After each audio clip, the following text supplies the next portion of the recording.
What's up, people? So, quick Periscope on this one. Question that came up. I'm just going to take these off. In regards to having a disc herniation at L5S1, and do I know anybody that's overcome that? Yeah, I had a disc herniation at L5S1. I still have it technically. That area of my spine, those two discs, there's actually the disc of itself, those two vertebrae, they're slipped out of place slightly, and that's permanent. Overcoming back injury, which is the kickoff to the point I just made, or to the short story. Pretty much any back injury can be overcome unless you literally shatter your spine and cripple yourself. So yeah, if you sever your spinal cord, you're screwed. There's no way to come back from that. If you herniate a disc or multiple discs and you're thinking that your, health, lifting, career, overall body is, to garbage, no, you can overcome that, but it's going to take work. When I had my injuries, which was a number of years ago when I was going back to 14, 15, 17, 18, 19, my herniations at one time, I had like 4 or 5 in my back. I had an L5S1, I had basically the whole lumbar spine, I had a T12 disc herniation as well. What did I do for all of it?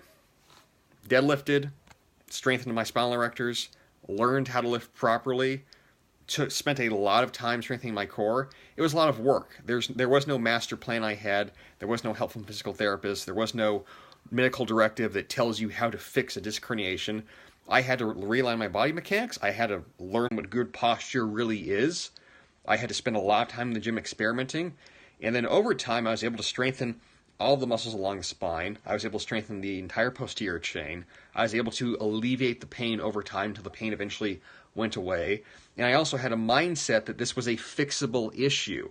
I didn't listen to anybody that told me that I needed to stop lifting. I didn't listen to anyone that said that's just how it's going to be. I didn't listen to anybody that made the suggestion that, maybe you just have to, manage your pain. I never took any drugs, even when I was offered the chance to take opioids that, your pain, maybe it's a level 8 and this will help. I didn't do any of that shit. And I never got surgery either, even when surgery was presented to me as, well, maybe you didn't need to get surgery. No, I didn't do surgery.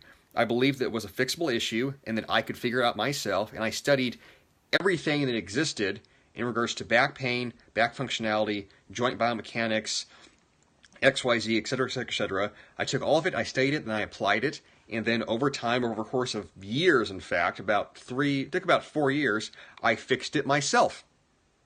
So, your disc issues, your disc herniations, no, you're not screwed, but if you really want to fix a problem, you're going to have to take the same approach.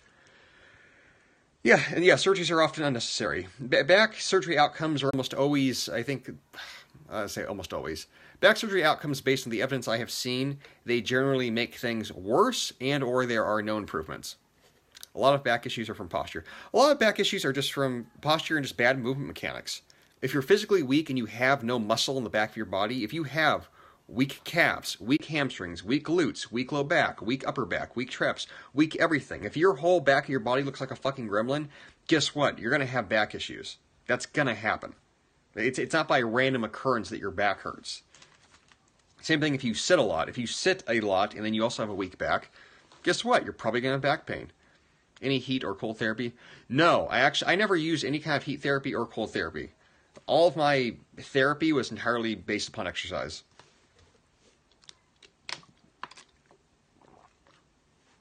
Any questions on this? I know this is not a protocol to follow where I can say, just do these things, but it's really a mindset, guys. Any kind of injury that you have, like I said, unless it's absolutely catastrophic, you always have to have the mental approach that this can be fixed, this can be solved, there is a solution. Are you a physiotherapist? No. Personal trainer. Got a program for that? No, I don't. Here's the thing with back issues, guys. Any kind of disc herniation, it's all going to be case by case as to what you need to do to fix it. Did you see a massage therapist? No. Yeah, I didn't do a lot of the conventional stuff that people think of, or like, hot cold therapy or seeing a masseuse. What else do they do in physical therapy? Yeah, laser therapy, sonar therapy. I didn't do any of that. All of my therapy, like I said, it was all exercise. I went into the gym and I figured out what movements I could do.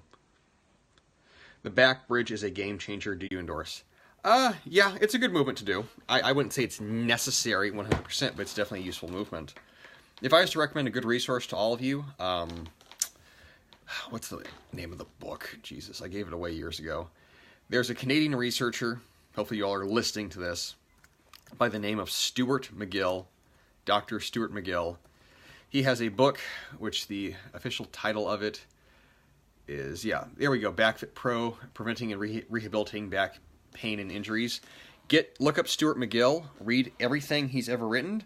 He was the guy that ended up, I never interacted with him personally, but he was the guy that changed my back training approach and got me essentially back into health. Same with herniating in the neck. Yeah, same with herniating in the neck. Anything with the spine, again, it doesn't matter where the disc issue is, where the injury is, it's going to come down to strengthening the muscles involved. The muscles and fixing your movement mechanics. If you move poorly and you're muscularly weak, because you move poorly and you're moving poorly because you lack muscle, guess what? Shit's going to fucking hurt. That's just how it goes. There's no way to share links in these periscopes, but Dr. Stuart McGill, BackFitPro.com. If you are having back issues, look him up and do everything he says. Any common exercises to avoid while strengthening your back after injury? Again, no. I know this is so fucking vague, where it's like, what do you do? Anything and everything could work. Deadlifts could work, and there's 100 different versions of deadlifts. Good mornings could work, and there's 100 different versions of good mornings. Dumbbells, barbells, cables, bands, body weight, all of it can potentially work. All of it can. So this comes down to, this comes down to basically it's testing, it's experimentation. Just got to start from the beginning, basically. Yeah, you do have to start from the beginning. When I had my back issues, I went to the gym and I literally just tried out movements for hours. When I've had clients with back injuries, based upon experience, I can usually make an estimation of to which exercises will work well. But clients with back issues, I have to, assess the range of motion, see what bothers them, and then I just start trying exercises. Yeah, there's certain things like, banded work tends to work well, but sometimes it doesn't. Bodyweight work can work well, sometimes it doesn't. It's very 50-50-50. Everything's yes or no. It's hit or miss. There's nothing that works better most of the time compared to anything else. Did you spend a lot of time stretching before or after? No, I didn't actually. I did not. I didn't. How should I say this? I did not. When I had back issues and injuries, I did not emphasize flexibility because the issue was not from flexibility. The issue was from muscular weakness. If anything, actually, excess or improper stretching can make back issues worse because then you're destabilizing the spine and the joints. Hope you got rid of the back issues. Yeah, I got rid of all the back issues. I have 0 back issues now. I can deadlift 500 pounds for reps. There's no problems. I can lift girls up over my head. 0 problems. Just want to say thanks. Oh, you're welcome. But yeah, so with this thing like I'm describing to you guys, I know this is not an approach. Actually, there is one guy, Dr. John Rusin. I've recommended his stuff many times, posted his articles. He's a friend of mine. Look up his website, johnrusin.com, JOHNRUSIN. He has a lot of resources on back issue. He's a physical therapist, and he's actually developed some specific protocols, which he legally can do because he's a physical therapist, to address back pain. And him and I have very much the same approach. Back pain, back issues, you've got a weak back, you got a weak spine, you got weak muscles, you have to fix these things. Any questions on this, guys? I know these are not clear answers, really. I'm basically just giving you mental models to approach a problem, not giving you solutions to the actual problem. If you got questions, ask. I only got like 4 ounces left in this water bottle, so any inquiries at all? Planks? Yeah, planks can definitely be very helpful. Definitely. Yeah, actually that's a good point. Planks, the traditional, on the forearms work. The ones that are a step above those, doing side planks, those work well. Doing planks on a stability ball, you want to increase the intensity over time. But if you're just starting out, then just being on your forearms, that's going to be the way to go. Once you can hold that for, a minute or two, then you can start making them a little more difficult. Best exercise for weak traps besides shrugs? Okay, so let's get technical. So trapezius muscles, you got, your top trap, so to speak. There's 3 sections. Upper, middle. So this is the upper section where, guys flex, which I'm reclining in a chair, but the upper section, the upper section that you see on guys where they can flex and it's real big, that's the upper trap. The middle trap is right below that, and then your lower traps extend down to the sort of the center of the spine. So it makes a diamond shape. In regards to trap development, though, you want to shrug, but you want to do more than that. So aside from shrugging, you also want to hit a variety of high angle rows, and I've mentioned this before, that you got to row from multiple angles. You want to hit high angle rows. Those can be done on a bench, those can be done standing, but you want to hit rows that hit the upper middle of the back. So not just rows where you're seated and pulling your elbow down to your waistline, but rows where your elbows are out, rows where your arms are extended out that way. You do that, and you'll get your back muscularly dense. I'm training back today. I'm thinking I might post a back photo of myself since I have pretty good back development. I hate posting body photos, but they are helpful in the situation. But yeah, complete trap development. It's top of the traps all the way down to the bottom. It's not just the top. What injuries did you have? Hello, Alex. What's up? Cade Chivel. I don't know what your name is. What injuries have I had? Shit. Long list. Let's see. I broke the left foot. I tore off the left hamstring tendon, along with part of the bone. I had cartilage damage to the left hip as well. I've had multiple disc herniations around. Basically, I've had 6 disc herniations. Speaking of the specific discs, I've torn both quadratus lumborum muscles. That was not fun at all. I've had 2 AC separations in the left shoulder. I've had multiple back. Yeah, I guess not injuries, but throwing the back out. So yeah, it's a lot of shit. What do you do? I'm physically active. I'm physically active. I have a very, very high pain tolerance, and I've pushed myself way too hard, way too many times. So yeah, my issue has been learning how to back off, not learning how to go harder. How old are you? 28.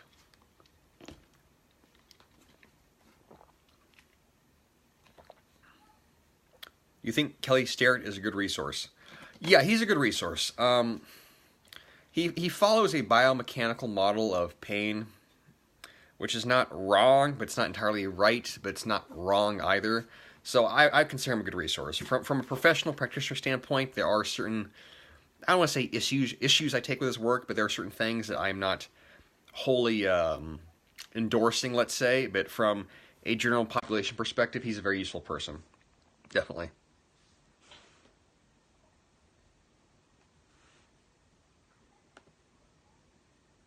Hispanic Jews are the best. Aren't we?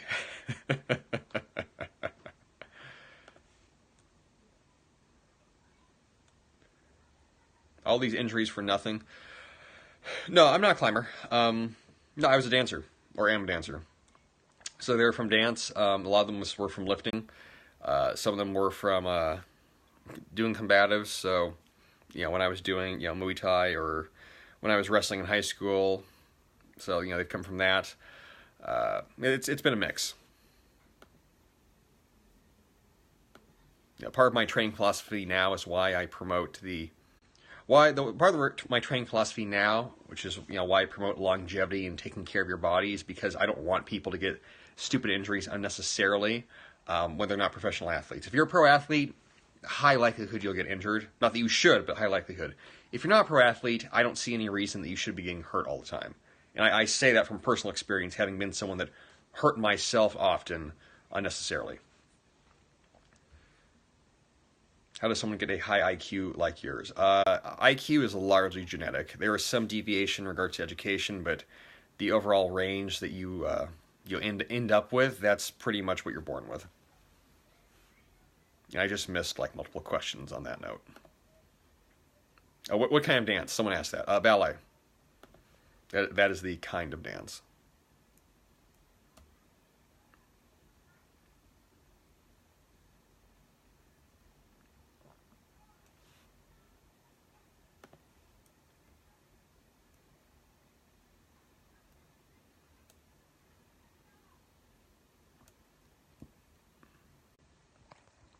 Major back pain when bending over. I understand squatting is the right way to get to the ground.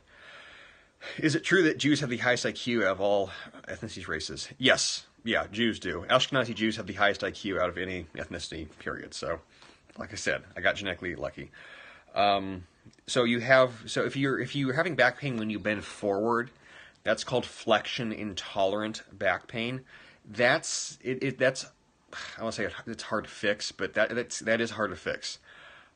You have to figure out which part of the back the pain is coming from. So there's that factor. You also really have to get your mechanics analyzed as to how you are moving. Lower back, okay. So it is the lower back.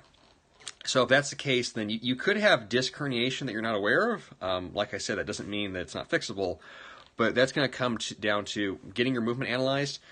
Probably you need to strengthen like posterior chain, but the glutes specifically. You also need to see your postural alignment and how your spine is aligned over your pelvis. I know that's a lot of stuff, but like I said, these are not simple problems. So when you have lower back pain and you can't bend forward at all, it's like I said, so it's multiple issues. It's glutes, it's spinal alignment, and then it's general movement mechanics. See a qualified person that can break all that down for you, and then you start working on that. Probably the general imperative recommendation I'd make is start doing glute bridges, and then just seeing how you move. Like just watch yourself in a mirror. If it looks inefficient, then you could probably get some idea of how to start fixing it. But if you're really at a loss for all this, you're going to have to hire somebody and see a specialist. Yeah, a lot of things with movement problems where people are moving wrong and they're in pain and they know something's wrong but they can't identify it.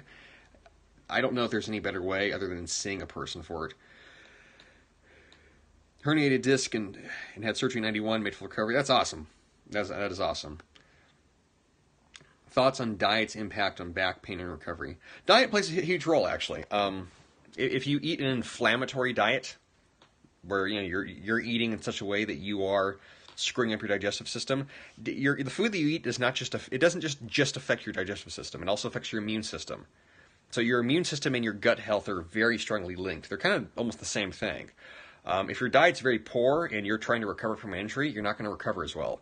There's been an abundance of evidence and research on that people that eat a, let's say, pro-healing diet while they are recovering from injury, whether it be osteopathic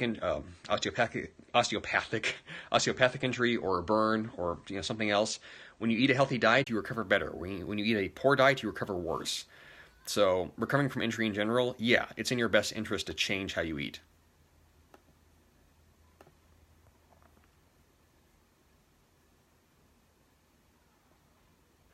My lower back hips tends to shift to the left when I do squats. Any recommendations?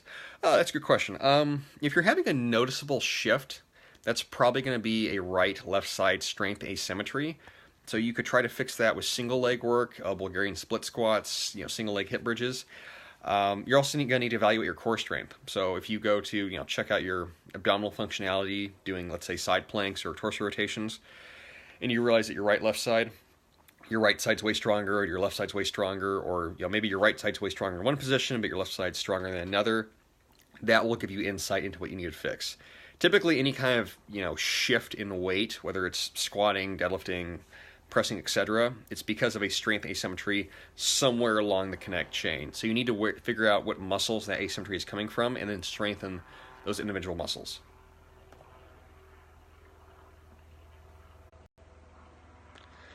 Coming off of L4, L5, pars fracture, outside PTM, still struggling for good low back exercises.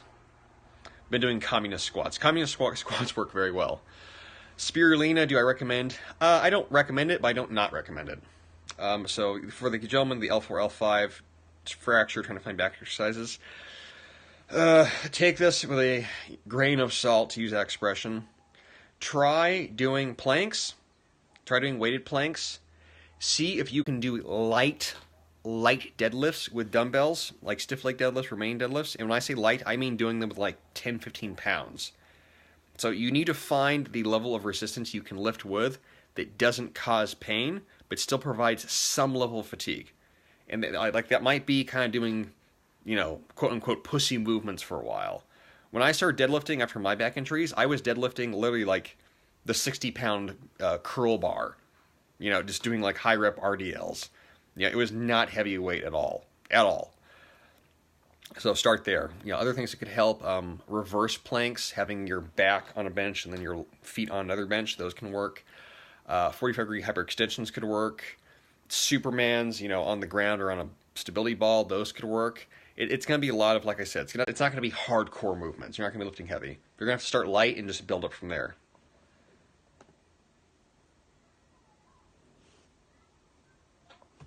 Who are you talking to, a blithering idiot? Not sure how that's a question, but whatever. Awesome. Yeah, so, yeah, take all that. Yeah, experiment, guys. I keep saying that over and over, but like you have to experiment with this stuff.